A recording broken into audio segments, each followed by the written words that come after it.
Buenas noches, bienvenidos al banquillo. Hoy vamos a hablar de política y economía.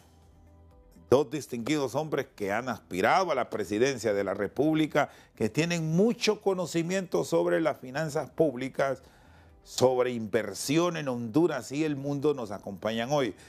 El doctor Nelson Ávila y el doctor Efraín Díaz.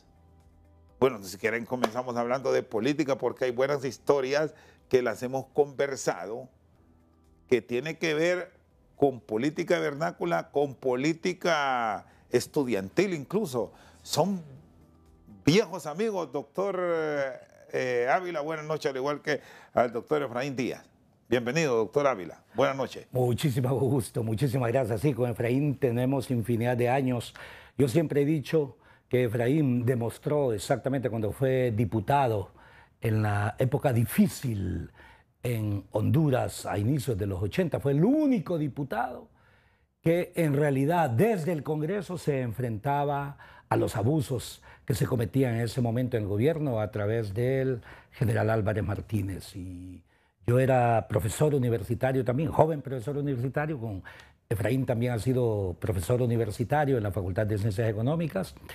Y también, inclusive cuando yo iba de candidato a decano, Efraín, hace casi 35 años sí. Atrás, y Efraín iba de secretario general, Jorge Illescas iba también, creo, la planilla, sí. en la planilla, y bueno, y hemos luchado también por tratar de contribuir a transformar esta sociedad difícil, sin duda alguna, pero tratando de ser coherentes en esto, en el entendido que hay problemas estructurales y problemas coyunturales en términos políticos y en términos económicos, pero que hay que enfrentarlos todos. ¿Por qué es tan difícil hacer política? ¿Por qué es tan difícil hacer política, y yo diría política sana, en Honduras? El doctor Efraín Díaz fue embajador en Alemania y los conceptos social cristianos en la política germana creo que son los más destacados del mundo. Pero eso parece que es imposible para estos países. ¿O qué es lo que realmente pasa ya cuando muchos hombres y mujeres aspiran a entrar en actividades políticas, pero se terminan retirando? Usted es un caso de ellos, doctor Díaz. Bueno, sí, primero agradecerle la invitación. Bueno, feliz año. Compartir con Nelson, ya mencionó Nelson, los muchos años que nos conocemos y el aprecio mutuo que nos tenemos como amigos y creo que como hondureños comprometidos con la nación. Bueno, yo creo que el problema de la política hondureña es que una cosa es lo que normalmente se dice y otra cosa es la que se hace. Lo difícil acá es cómo congeniar principios, valores con la praxis política que se deriva de los partidos políticos. Yo quiero decirle a usted algo que me dijo un diputado cuando yo estaba en el Congreso Nacional, que me reservo su nombre. Me dijo, mire Efraín, usted tiene mucho que aprender todavía. Sí, le dije yo, efectivamente, yo era en ese tiempo novato en el Congreso. Le digo yo, ¿y qué es lo que tengo que aprender? Entonces me dice, usted tiene que aprender a que en algunos momentos hay que agachar la cabeza, ¿verdad? Y ese es como, y otro que me dijo, ¿cuándo vas a aprender a decir las cosas en las cuales no crees? ¿Verdad? Entonces ahí se da esa contradicción entre lo que uno cree, defiende y lucha frente al tema de los valores y de los principios que son los que deben de regir, desde mi punto de vista, la conducta política o la conducta personal de cada quien, ¿verdad? Entonces, y eso fue cuando el mando prácticamente estaba en bipartidismo, porque si bien usted llegó por la democracia cristiana, tenía una participación que fue beligerante, pero las grandes decisiones pasaban por dos fuerzas políticas. Ahora que hay un tercer actor y viéndolo de la realidad nacional hoy, ¿sigue siendo lo mismo? Bueno, mire, en realidad que efectivamente hay toda una serie de prácticas que a lo largo de la transición de la democracia, que fue en el 80-81 hasta ahora, esas prácticas ancladas en el pasado todavía están presentes, eso no hay duda. Lo que creo que está haciendo falta y que yo todavía lo pude vivir estando en el Congreso Nacional, que había las posibilidades del acuerdo político. Y me recuerdo perfectamente la crisis política del 85, mediante el cual se fue a estas elecciones, digamos, simultáneas, presidenciales e internas, porque fue un acuerdo para superar una crisis política con la intentona de Suazo Córdoba de convertir el Congreso en asamblea y reelegirse. Y por ahí vino la crisis. Entonces, logramos nosotros, Democracia Cristiana, PINU, con parte del Partido Liberal y parte del Partido Nacional, poder concluir un acuerdo que permitió, digamos, superar la crisis. Entonces, esa parte sí la quiero resaltar porque, claro, sí había prácticas sectarias, los temas del Congreso. A mí me daban la palabra, claro, pero yo ya sabía que todo no iba a pasar, ¿verdad? Eso ya era como con valores entendidos. Lo que le puedo decir, Chendo y Nelson, de que realmente para mí el Congreso Nacional fue la escuela política, de la política práctica. ¿Cómo se practica la política en Honduras? Esa es la realidad. Y eso hay veces que, aunque venía de una formación, como usted señaló, Rosendo, del humanismo cristiano, del social cristianismo, que estábamos basados en un ideario, que teníamos unos ideales, bueno, ese era como mi ancla, donde yo me sostenía para luchar por lo que yo creía. Pero la práctica de la política, como es en Honduras, es ahí donde se aprende. Y ahí se aprende a macanazos, para decir una palabra. Y Nelson Ávila, ¿qué ha aprendido? Porque si bien tenía una actividad política desde la universidad, hubo un momento en que se decidió y dijo, aquí aparezco. Sí. Y entró a la vida política pública con Libre. ¿Sigue siendo libre, doctor? Yo siempre soy de, como soy de mentalidad del partido. Libre. Soy el más libre del libre. ¿Y sigue siendo parte del partido, claro, o anda ya más por el Partido Liberal? Se tienen que ir aquellos que han violentado los principios y objetivos del Partido Libre. Yo creo que hay muchos que lo han violentado. Vea, la experiencia que yo he tenido, conforme a lo que usted dice, es que el mundo real es la antipolítica y el mundo imaginario o ideal o necesario es la política. Reitero, los principales pensadores de la política, yo creo que a usted le di un libro que yo escribí hace como 12 años, que es Poder y Política. Es un libro rojo y negro, por casualidad está hecho así. Pura coincidencia fue el color. Así me lo publicaron, pero me lo publicaron en universidades del exterior en esa forma, antes de que existiera el Partido Libre, así que no hay ningún problema sobre ello. El punto es que todos los pensadores de la política, comenzando exactamente, esencialmente 300 años antes de Cristo, de hecho, para Platón pensaba una política ideal y él decía que solamente los seres virtuosos deberían dedicarse a la política. Ahora, ¿qué entiende Platón por virtud? Él entiende por virtud conocimiento, porque él parte del principio que la política como ideal es para transformar esa sociedad ideal, ¿no es cierto? Y después, Aristóteles, un poco más, si le parece, fincado en la realidad, habla sobre el Estado justo. Aquel habla sobre el Estado ideal y este habla sobre el Estado justo. Hay necesidad de construir un Estado justo y el concepto de Estado justo es para todos. El mundo real, y no solamente en Honduras, es la construcción de un Estado para algunos. Y ese Estado para algunos significa, en consecuencia, que funciona todo lo que es los recursos de la nación que son producidos por cada uno de los ciudadanos a través de sus impuestos directos e indirectos, el dinero es administrado por todos aquellos que entienden la política y el poder como algo personal. Y ese es el problema. ¿Sabe usted cuál es la Biblia de muchos de los politicoides de Honduras?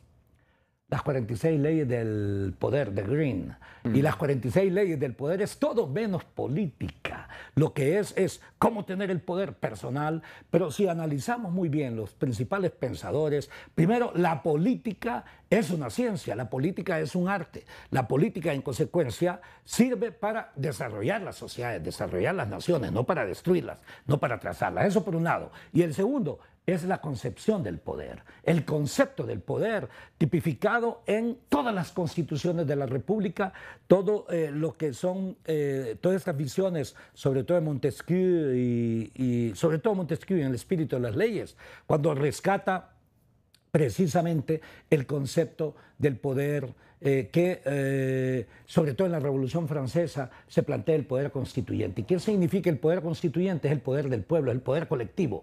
La Constitución de la República de Honduras dice el poder reside en el pueblo, estamos claros, es el concepto político. Ahora, en el mundo real consideran que el poder reside en quien logra imponerse en un partido político. Y ese es el problema. Y justamente, doctor Ávila, que hayan llegado actores políticos a una actividad administrativa cuando no fue común para ellos tener desenvolvimiento en la misma, ¿qué tanto ha cambiado los conceptos sobre el diálogo entre los políticos? Que ya lo explicaba el doctor Díaz.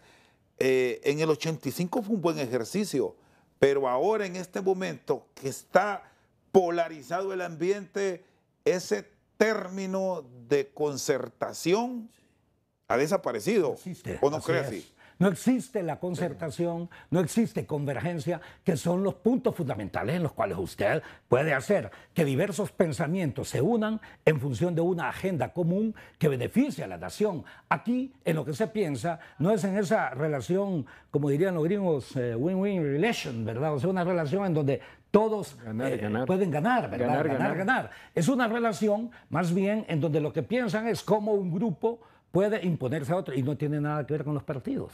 Fíjense que todos ellos aquí en público se pelean, ¿no es cierto? Pero tienen intereses comunes y se ponen de acuerdo. Entonces, sobre todo los grupos corruptos se ponen de acuerdo y que tienen control y tienen poder. Pero fíjese que quería, respecto a lo que usted decía, Rosendo, y lo que Nelson estaba diciendo, otra cosa que yo pude aprender estando ahí, es que al menos los partidos tradicionales pensaban que el hecho de tener mayoría era un mandato que era el consenso, ¿verdad?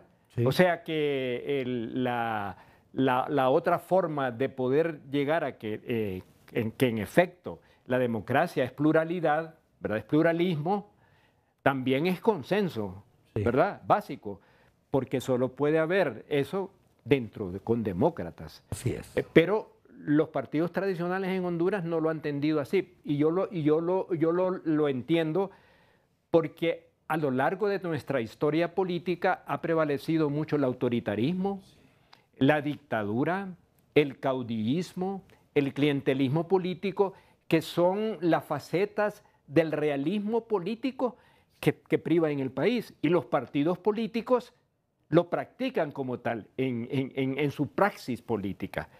Puede ser que estos partidos no tengan como tal una ideología o una doctrina, ¿verdad? Sí. Pero tienen una manera de actuar. O sea, son hábiles para ganar elecciones, ¿verdad?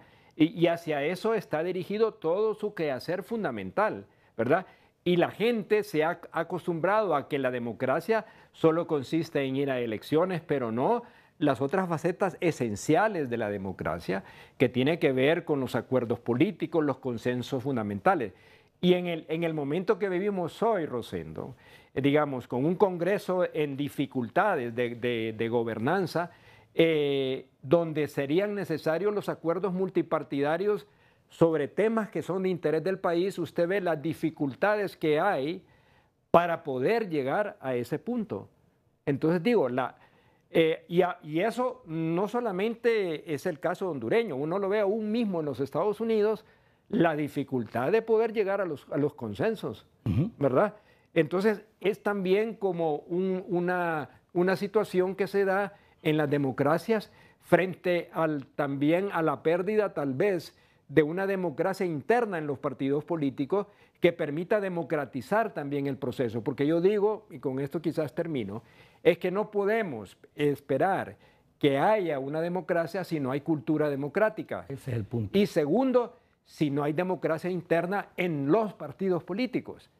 Y eso me parece que es un paso fundamental que hay que hacer para fortalecer el proceso democrático que Honduras realmente necesita. Y estos escenarios que ya se tuvo y se enfrentaron con los políticos, por cierto, muchos todavía están vigentes. Claro. De ese 1985, doctor Ávila, que hacía referencia a don Efraín, ve esos mismos acontecimientos repitiéndose ahora, pero con la firme decisión de sí ejecutarlos, porque allá hubo un detente de Walter López. Sí, sin duda alguna. Sí. Es más, yo considero que más bien nos hemos ido degradando.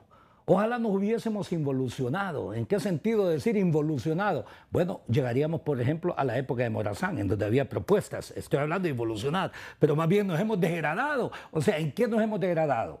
En fortalecer los poderes autoritarios, los poderes caudillescos. Esas son las reformas electorales que hacen en nuestra nación. En última instancia, se violenta la voluntad popular. Voy a dar un ejemplo. En la última reforma electoral que hicieron, en realidad, si alguien que ha tenido una elección popular llega, por ejemplo, en el punto último en el cual no forma parte de la estructura, en este caso las corporaciones municipales, quien decide es el partido correspondiente y no necesariamente la persona que quedó. O sea que la voluntad popular quedó fuera. El tema de la reelección, por ejemplo, estamos claros. En un país como Honduras, la reelección, ojo, de cualquier puesto de elección popular, llámese presidencia, diputación, corporaciones municipales, pero también de la conducción de partidos, no debería permitirse la reelección por una sencilla razón. En ningún tipo de cargo. En ningún tipo de cargos. O sea, la reelección en ese cargo respectivo. O sea, si alguien va de candidato a diputado, tiene que ser una sola vez. Ahora, puede ir después de alcalde. Perfecto, magnífico, si cumple el requisito. Pero ¿qué es lo que ocurre en un país como Pero nuestro? esto no es limitar, doctor. Más bien usted limita el derecho de los demás, por una sencilla razón. Pero cuando usted se reelige, vea, es lo que ocurre. Hablamos solo claro. La ilegal e inconstitucional disposición de fondos a través de un fondo departamental o como se llame en el Congreso Nacional, todos sabemos que eso es inconstitucional. Y ¿qué ocurre? Que usted le da dinero a los diputados que están en curso, con lo cual está generando una ventaja competitiva completamente negativa con respecto a otras personas que no las conoce la población, por ejemplo. Y además, usted está limitando las posibilidades de que nuevas generaciones tengan cargos políticos. Entonces, bajo este argumento, sí es importante que podamos entender que los partidos políticos, en realidad, etimológicamente, ¿qué significa partido político? Dividir la sociedad en partes. Al dividir la sociedad en partes, lo que ocurre es, se impone la autoridad, obvio, de esos partidos y las personas entran a negociar no en función de la nación, sino que en función de sus propios intereses más, ni en función del interés del partido mismo, que también sería criticable, porque en todo caso las negociaciones por convergencia, por ejemplo, de principios o acuerdos, etcétera, etcétera, tienen que beneficiar a la sociedad, porque en todo caso es la sociedad la que tiene los recursos y estos entienden que cuando llegan a veces al Ejecutivo, al Legislativo o a la Corte Suprema de Justicia o a la Fiscalía, el dinero es de ellos y disponen de ello sin méritos, ponen a las personas sin méritos y eso es, ojo, impunidad, eso es inmunidad, eso es corrupción, eso es abuso. Perfecto. El doctor Nelson Ávila y Efraín Díaz con nosotros esta noche al banquillo. Ya regresamos. Seguimos al banquillo, están con nosotros los políticos y economistas Efraín Díaz y Nelson Ávila. Bueno, se habla siempre mucho de reformas, de cambios dentro de la ley electoral y las organizaciones políticas, pero nunca se llega a profundizar. Ya decía el doctor Ávila que él no está de acuerdo con lo de la reelección, pero las grandes democracias las tienen. Sí. ¿Cómo tener una normativa electoral viable y aplicable para Honduras, pero no estar viendo, porque muchas veces es el gran problema, que copiamos y no vemos la idiosincrasia que tiene y el comportamiento del electorado en Honduras? Si puede ser alterno, si puede ser continuo, pero con la regulación del caso es viable eso, doctor Díaz. Bueno, yo diría que sí, y eso no se ha dado precisamente porque no ha existido la voluntad política para hacerlo. Por ejemplo, ese tema que estamos hablando, de la reelección, eso quedó en el limbo. Juan Orlando se reeligió, aunque eso era inconstitucional. Y sin embargo, los organismos electorales lo aceptaron y se fue a elecciones bajo esos términos. Entonces, ese es un punto que hay que definir. ¿Y se puede dar pie a una investigación y a establecer por los canales legales qué fue lo que pasó, o este es un caso juzgado ya? Bueno, yo creo que sí podría ser que se diera de esa manera, pero lo que me parece que ahora procede es precisamente, cuando se habla de reformas electorales, es cómo normalizamos estos aspectos. Por ejemplo, la segunda vuelta, ¿verdad? Ese es un tema que tiene que ser definido. Y temido. Digamos que eso es temido por el partido, sobre todo por el partido que está en el ejercicio de la presidencia. Este tema de la segunda vuelta, cuando se lo abordan y se los plantean, no se escucha. Exactamente, porque tienen la idea equivocada de que van a perder el poder, lo cual eso no es necesariamente cierto, ¿verdad? Pero ayudaría mucho a fortalecer la democracia en cuanto a que el gobierno que surja tenga la legitimidad suficiente de los votos que la gente pueda emitir. Un lado. Segundo, el tema de la reelección. Bueno, yo creo que por lo menos al nivel presidencial, al menos eso como que ya es un hecho dado, de hecho, pero no está de derecho definido. Entonces habría que definir si los hondureños realmente quieren o no que haya reelección, y si quieren que haya reelección, de qué manera la quieren, una sola vez, que me parece a mí que debería ser lo saludable como nación en este caso. Y en el caso particular de los diputados y alcaldes, bueno, ahí más bien tiene que ver con los electores. ¿Qué tan conscientes los electores son para estar reeligiendo alcaldes y diputados que no han demostrado un desempeño correcto ni en el Congreso ni en las alcaldías? Pero sin embargo la gente sigue votando por ellos. Entonces, esa es un poco si usted quiere, las contradicciones del sistema, pero eso tiene que ver con la manipulación, por un lado, de los votos, y el hecho de no poder garantizar, sobre todo me parece, lo que ahora tenemos que avanzar más es que las elecciones internas de los partidos sean igualmente limpias, creíbles, porque ahí se comete por todos los partidos una serie de irregularidades. ¿Y si no hacemos la opción B?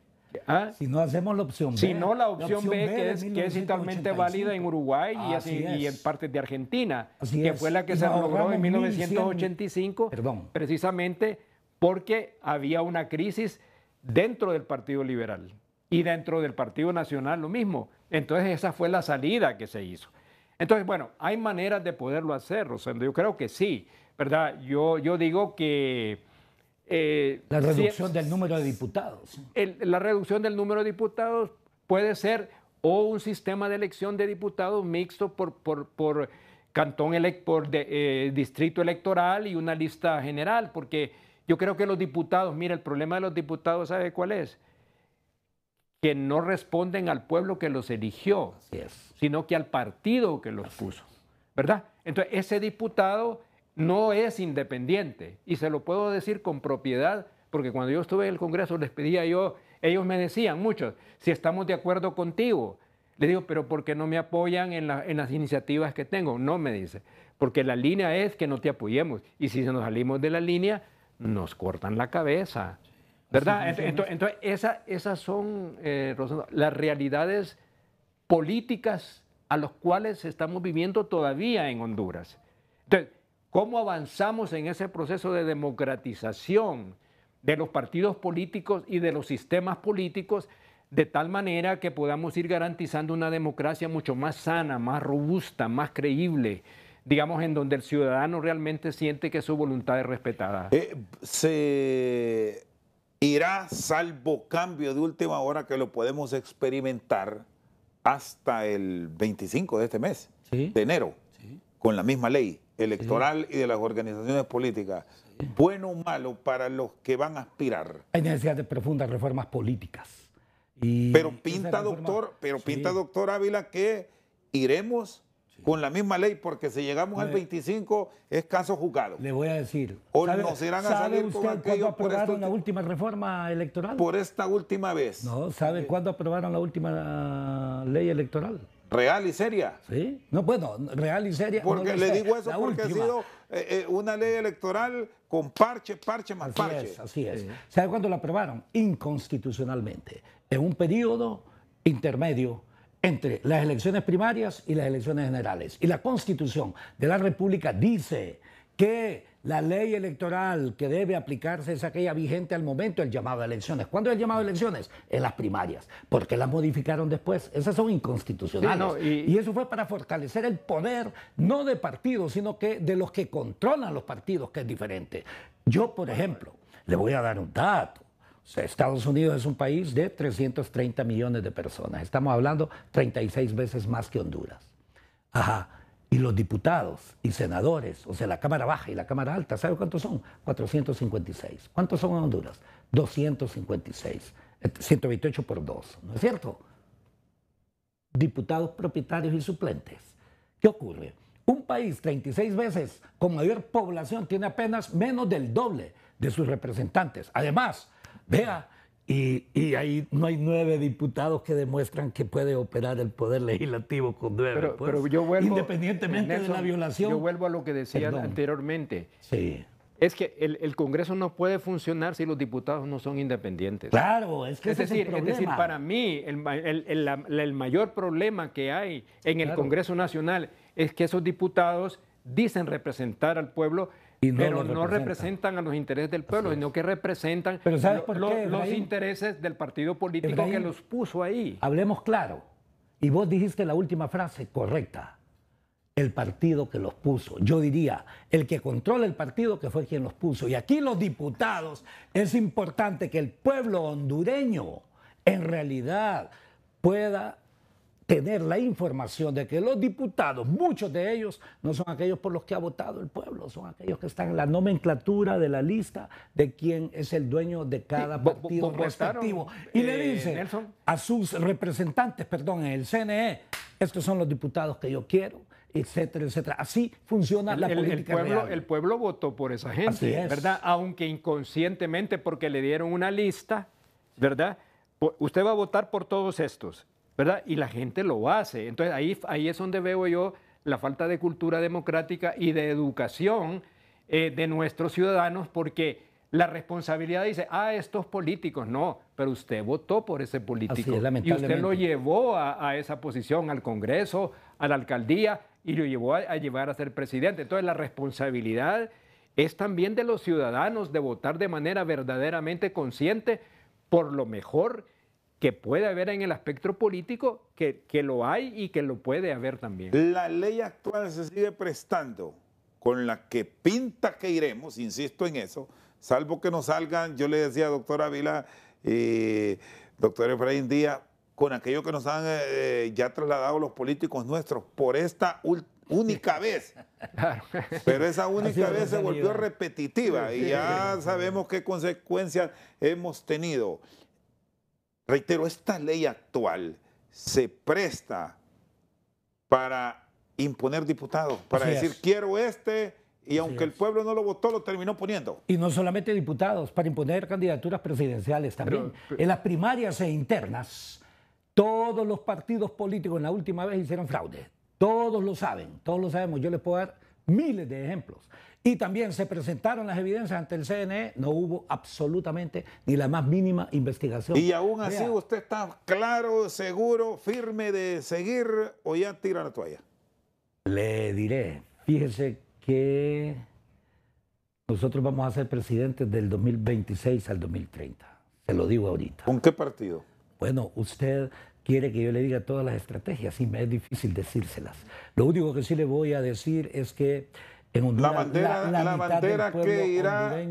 la bandera que irá cubriendo su figura tiene negro, como viste hoy. Tendría parte del negro, porque yo pienso en la necesidad de hacer una gran coalición, ojo, gran coalición en donde integre a gente del partido Libre, Partido Liberal, gente decente también del Partido Nacional, que las hay, gente del PNU, gente de la Democracia Cristiana, gente del Partido de Migrantes, gente del Partido O sea que sí va a aspirar, pero no por libre. Republicano y también, obvio, la inmensa mayoría, o sea, la mitad de los hondureños no tienen partido.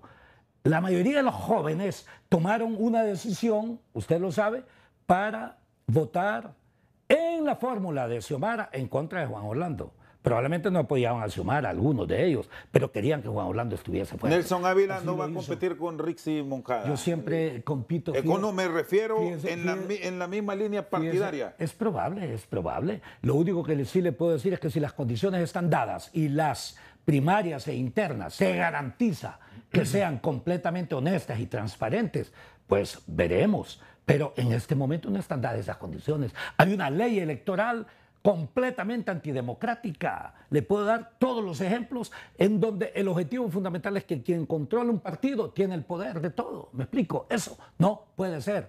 En Honduras no hay democracia, hablemoslo claro. Con ese concepto, Nelson, ya prácticamente Libertad y Refundación tiene candidato. ¿Por qué? Por el concepto que usted me da. Ya, probablemente, pero por la vía del fraude, yo sí creo que no es adecuado pensar en esa perspectiva. Vea, Juan Orlando Hernández nos demostró una cuestión interesante. Y esa cuestión interesante de Juan Orlando Hernández es cómo debilitar su propio partido desde el poder. Juan Orlando debilitó al Partido Nacional, ¿no es cierto? A través del Juan Orlandismo se debilitó el Partido Nacional. En este momento, hablemoslo claro, si no lo queremos ver, es un problema. El Partido Libre está debilitado. Haga usted unas encuestas entre las personas que votaron por el Partido Libre, que eran de Libre, el 27 de noviembre del 2021, y si se sienten en realidad en condiciones para votar. Usted encontrará que no menos de la mitad no se siente reflejado en muchas decisiones de política que se han tomado, muchas decisiones económicas tampoco. Y con razón. Ahora bien, a algunos no les gusta que se les diga lo evidente. Bueno, hagan las cosas en forma diferente. El problema en realidad es que no aprendemos de la experiencia. Juan Orlando Hernández nos demostró qué no hacer a través de lo que él hizo, pero parece que algunos hacen exactamente lo que él hizo. Don Efraín, vamos y estamos claros que las fortalezas de los partidos políticos en la próxima elección se van a ver fortalecidas solo en alianzas que individualmente, visto lo que ha pasado con los últimos procesos electorales y esta traición al Partido Nacional que hizo Juan Orlando, que señala el doctor Ávila, solo en bloques de alianzas se pueden enfrentar. Bueno, mire, ¿O hay un partido individual capaz de entrar en el desafío como fue en el pasado? No, no pienso. Yo pienso que no hay un partido como tal, como partido exclusivamente que pueda nuclear, ¿verdad? Eso, si no es a través de una alianza mucho más amplia. Así es. ¿Verdad? Yo creo que eso quedó demostrado en la elección que llevó a doña Xiomara Castro, porque no fue únicamente el voto del señor Salvador Narrala y del grupo Narrala, fue mucho más amplio que eso. Mire, yo siempre traigo a colación lo que dijo Lula da Silva cuando ganó las elecciones. Dijo, no es solo el triunfo del Partido de los Trabajadores, sino de una gran coalición amplia, democrática en Brasil contra el pasado, contra lo que habíamos estado viviendo, Rosendo. Y creo que también hubo un voto de castigo hacia el pasado. O sea, lo que veníamos en las últimas 2 décadas. Entonces yo pienso que si es posible, digamos, alrededor de un partido político, los que existen, se puede conformar una coalición. Hay que recordar que para mí hay una limitación en la ley, en esa ley que usted señala, en el cual es que no pueden haber alianzas entre movimientos y no pueden haber alianzas entre movimientos y partidos. O sea, la inclusión de las alianzas en todo caso serían casi un formalismo alrededor de un partido político, ¿verdad? Entonces yo digo, me inclino bastante por las alianzas porque recuerdo, digamos, por ejemplo, la concertación en Chile, el Frente Amplio en Uruguay, cuando se derrotó al franquismo en España, que se logró una coalición de partidos políticos. Creo que son experiencias que son valederas, ¿verdad? Ahora, ¿las podemos hacer dado el contexto político hondureño? Ese es el gran desafío que hay.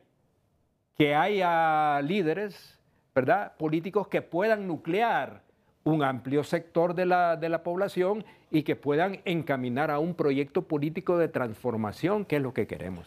Muy bien, don Efraín Díaz Arribillaga, Nelson Ávila con nosotros al banquillo. Una pausa, ya regresamos.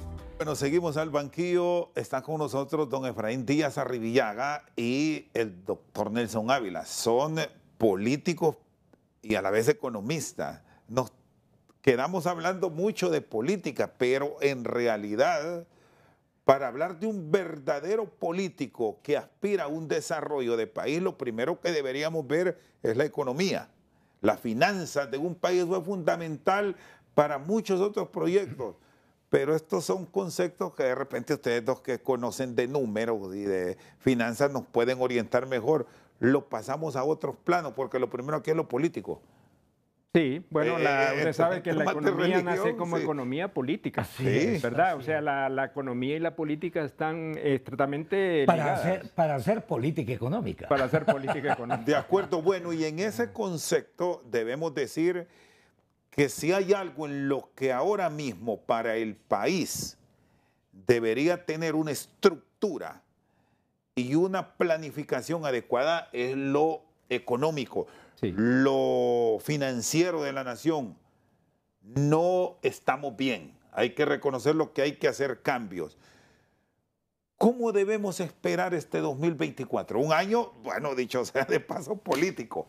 Sí, mire, yo digo que hay desafíos. Yo más que problemas en la economía trato de establecerlo como cuáles son esos desafíos, digamos, que como Honduras tiene. Mire, para mí uno de los desafíos más importantes es el lento crecimiento de la economía nacional.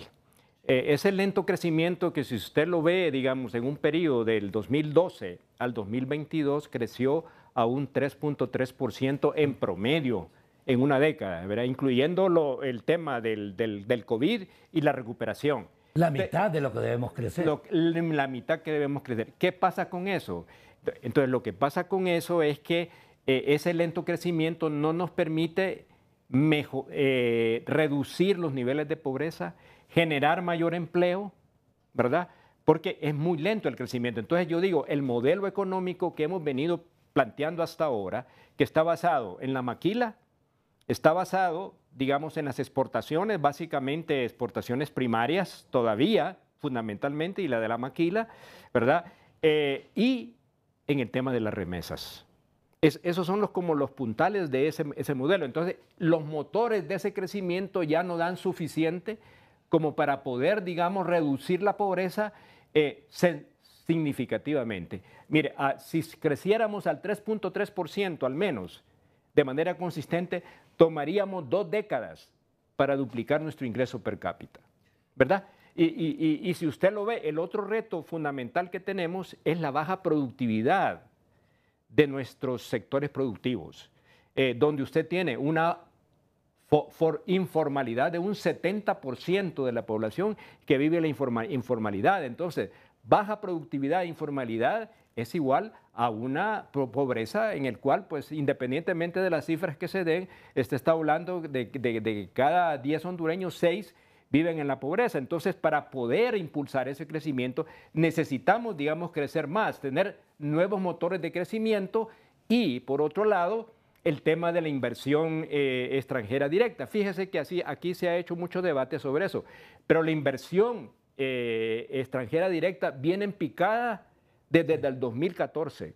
En el 2014 fue el punto más alto, donde representó el 6% del Producto Interno Bruto. Ahora bajó al 1.8% y ahora está apenas en un 2% del Producto Interno Bruto. Entonces, es otro reto que el país tiene, o sea, cómo decir de disminuir desigualdades y cómo realmente generar más empleo, que sin embargo ha logrado bajar el empleo, pero no lo suficiente, porque el mayor problema que hay en el país es el subempleo, más que el desempleo. El desempleo andará como más o menos abierto, como el 8.9 más o menos, un poquito menos que eso. Entonces yo creo que esos temas estructurales nos requiere replantear que el país requiere las nuevas bases de un modelo económico que permita hacer crecer más la economía y con eso permitir bajar los niveles de pobreza y también las desigualdades que hay, digamos, en el país. Y para mí, con esto termino, es que uno de los elementos más importantes para mí es la inversión en la gente. Y sobre todo creo que los países que han tenido éxito es porque han invertido en su gente y principalmente en que los jóvenes, que representan el 55% de la población, ¿verdad?, menor de 24 años, puedan por lo menos todos terminar su secundaria. Bueno, ve este punto que interesante, y usted como académico también, doctor Ávila, inversión en su gente, Sí. pero la gente nuestra en la cual se ha invertido y otros que se han capacitado por el mismo Estado y por esfuerzos particulares de cierta familia se están yendo, y otros se fueron y se quedaron. Y aquí nos estamos quedando con población adulta y con mano de obra no calificada, porque también ciertos oficios están quedando a deber con sus posibles empleados. Sin duda alguna, la economía es la base que da los recursos para que la política funcione, pero debe funcionar para el bien común, debe funcionar para todos, me explico, no para algunos. El primer punto, en realidad hay necesidad de políticas de Estado en donde la inversión sea fundamentalmente orientada hacia los tres sectores fundamentales para hacer crecer la economía donde debe crecerse, porque no hay que crecer en cualquiera. Está bien que se crezca, pero el problema es que no se crece donde debe crecerse. ¿Dónde es que debe crecerse y orientarse la política de Estado? Tres sectores fundamentales. Uno, el sector del desarrollo rural. Vos sos un economista agrícola, ¿no es cierto? Desarrollo rural, ahí es donde está la inmensa mayoría de los activos, el activo tierra, pero fundamentalmente el ser humano con su capacidad creativa y su trabajo. Ese es el primer punto, y digo desarrollo rural en términos generales. El segundo, industria manufacturera. Tercero, industria de la construcción.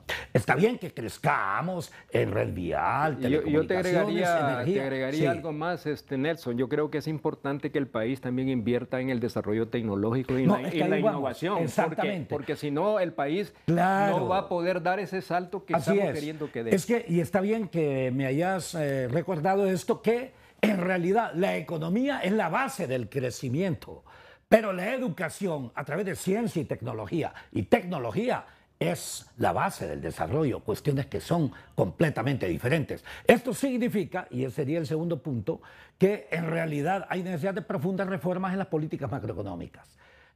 Hubo un intento en este momento, y todavía no se ha aprobado, de la política fiscal, y yo les he dicho, óigame, toda reforma es necesaria en nuestra nación. Hay necesidad de reformar la política fiscal, hay necesidad de reformar la política financiera, hay necesidad de reformar la política monetaria, la política cambiaria, la política crediticia, la política de importaciones y exportaciones. Son 7 políticas macroeconómicas fundamentales. Pero para ello no basta con decir, vamos a hacer este cambio y todo lo más. Tenemos que hacer lo que tantas veces hemos dicho, una matriz de impactos. Porque usted debe saber que si va a hacer cambios, tiene que saber cuál será el impacto en la inversión, en la desigualdad, en lo que es el crecimiento, en la disminución de la inflación, en el aumento de los recursos del Estado, en la disminución del déficit fiscal, en el uso de, y aquí voy, un problema estructural. El modelo económico en Honduras tiene que ser sometido a un proceso profundo de cambio. El modelo económico apenas produce una proporción de las divisas que requiere para que funcione. Por ello las importaciones son mayores que las exportaciones. ¿Y qué es lo que hacen? Utilizan el dinero de los excluidos, el dinero que nos han enviado los excluidos en divisas, o sea, en moneda extranjera. Entonces la diáspora hondureña, casi 2 millones que están entre Estados Unidos, España, México, Canadá, los 4 países que absorben mucho más migrantes, son los excluidos de Honduras, y esos son los excluidos los que con sus remesas que se transforman en reservas internacionales, han hecho que la pobreza no sea mayor, han hecho que el modelo económico funcione. ¿Me explico? Pero para ello, reitero, un político que no entiende la economía no es político, y un economista que no entienda la política no es economista. El término planificación aquí no el tema de planificación, todos los países, aún los furibundos defensores del mercado, planifican estratégicamente. Vaya usted al Japón y pregúnteles qué es lo que quieren ellos hacer de su sector de telecomunicaciones o de su medio ambiente. Y ellos lo tienen definido a 100 años, a 200 años. Vaya a los Estados Unidos y verá si no hay planificación no hace falta, estratégica. Yo diría, disculpa, no hace falta, ya que usted planteó el tema de la planificación, lo que nos está haciendo falta es una estrategia de desarrollo de largo plazo, Sí es. ¿verdad? En el cual podamos planificar cada 4 años. Digamos, por ejemplo, la infraestructura del país, que es tan necesaria hacerlo para garantizar la competitividad. Tiene que ser un esfuerzo casi de una década para que Honduras pueda tener las vías de comunicación, la energía suficiente para hacer el país, digamos, mucho más competitivo, pero eso requiere planificación. Y aquí entra el término del principio político. Sí, pero es interesante. Su pregunta nos lleva a lo siguiente.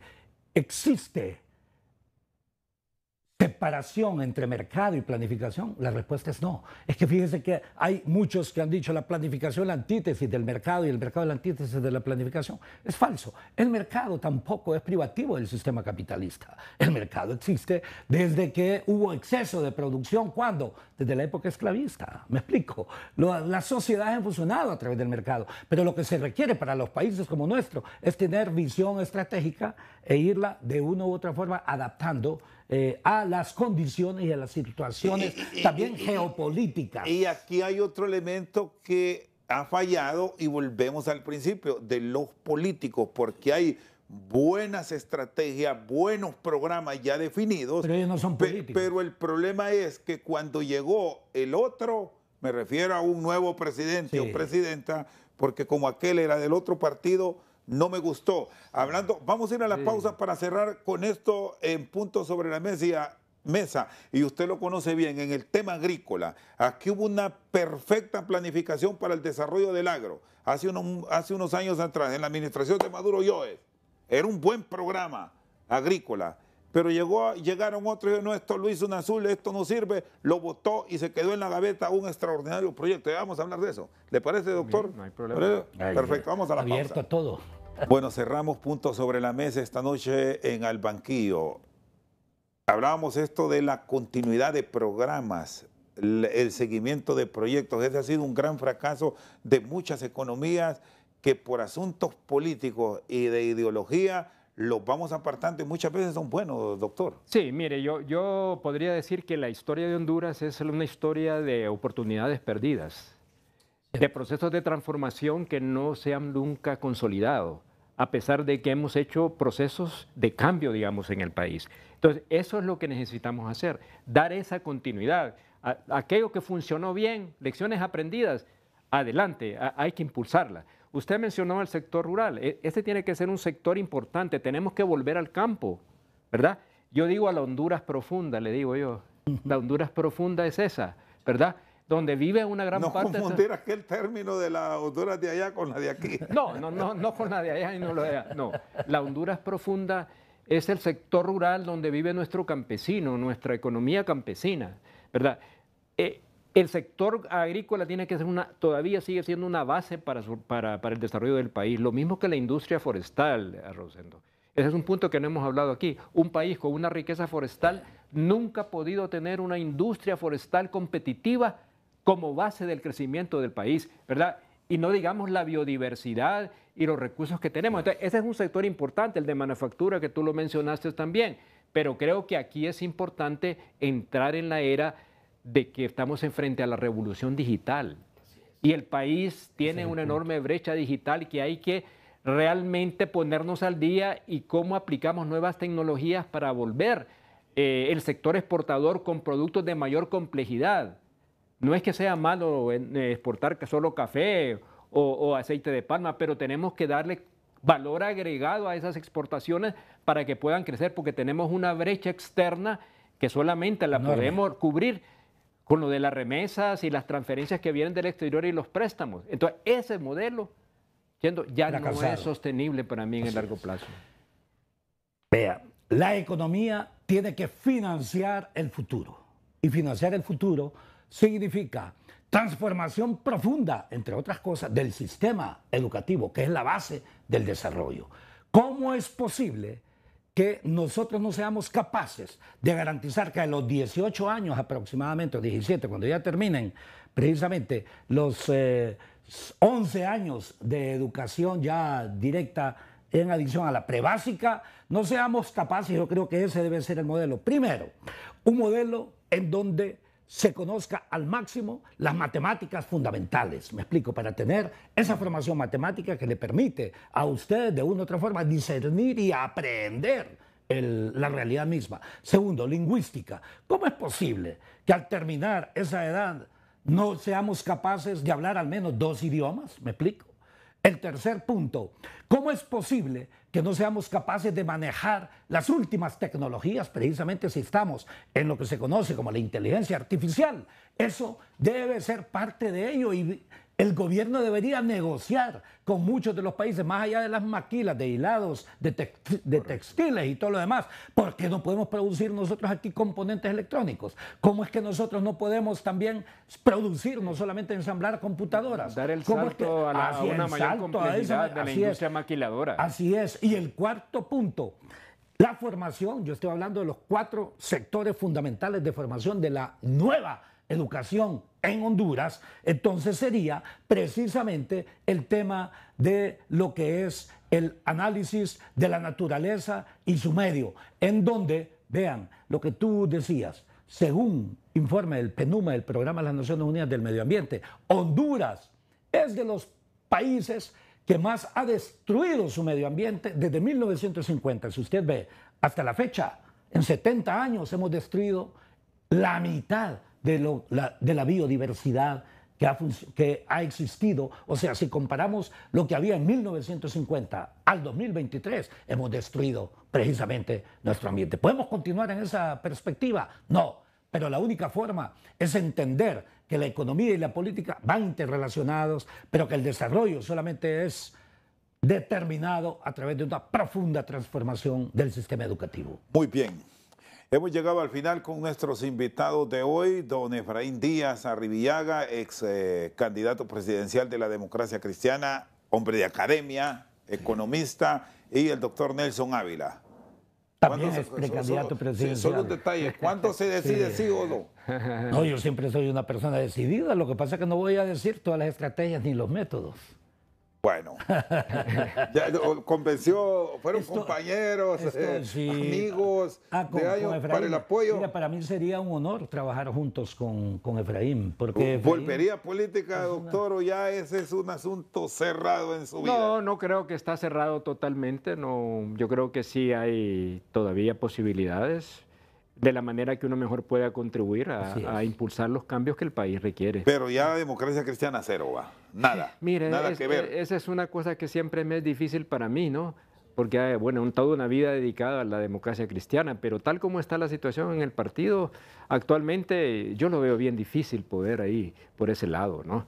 Entonces habrá que buscar algunas otras opciones políticas que puedan ser, digamos, realmente, que hagan posible la... Eso sí, si he de meterme a una opción política, tiene que ser en una opción de transformación y cambio del país. Así es. Perfecto. Bueno, terminamos hablando de política. Ese es nuestro desafío, esa es nuestra decisión. Entramos y salimos con política. Exacto, es que la política y la economía... El ser humano es político. No, la política y la economía no las puede separar. Sí. Si usted considera, por ejemplo, a Clístenes, siglo VI antes de Cristo, lamentablemente nosotros tenemos una aprehensión hacia una especie de eurocentrismo, ¿verdad? Porque nos destruyeron gran parte de nuestro conocimiento autóctono. Y usted ve... Clístenes como el principal pensador 600 años antes de Cristo, precisamente sobre el tipo de Estado, y Hesíodo, que es el primer economista, en el siglo VI antes de Cristo, también coinciden, dicen, ¿cuál es el objetivo de la política? Dice aquel, dice el bien común, y Hesíodo, en la parte de la economía, ¿cuál es el objetivo de la economía? El bien común. ¿Me explico? Solo agregamos los dos son aquí basados más en la ética y la justicia. Perfecto. Bueno, aquí solo agregamos 2 más para los hondureños, sí. Fútbol y religión. Buenas noches por haber estado con nosotros.